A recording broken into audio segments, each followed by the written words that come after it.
Hi, my name is Shelby and welcome to my page. Today I'm going to talk about propagating in both moss and perlite. While you can totally propagate in just water alone for most plants, I have found that rooting them in moss or perlite makes the transition to soil, if that's the route you're going to take, much easier. I've got two cuttings. One is a lemon lime philodendron and the other is a Hoya bilobata. I'm not really sure. But I got them from House Plus Plant over on Instagram and TikTok. If you don't follow her page, I highly recommend.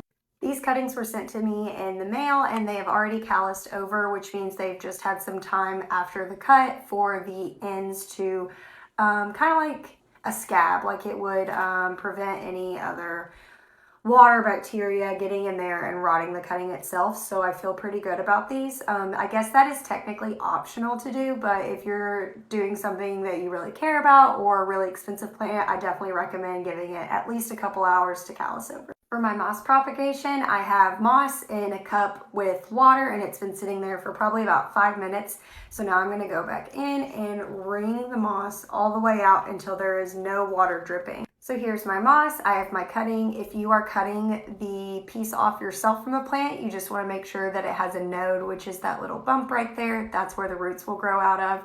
And I'm just going to make sure that that node is nestled very well into the moss so that it has plenty of contact in order for it to grow.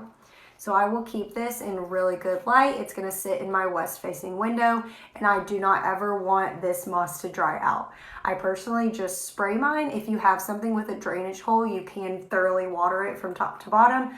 I personally just mist mine at the top every couple days. First step for my perlite propagation is I'm going to take scissors and just cut little slits into the corner of my cup. I have my cup full of perlite and I am just going to rinse it with water until it drains all the way down so that none of the powdery residue is still on there. So now, same concept with the moss. Want to make sure that the node is nestled in there so that it has all points of contact with the node.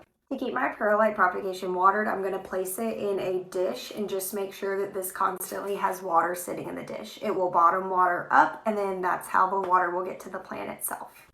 These will grow roots really soon. I'm excited to see what they do.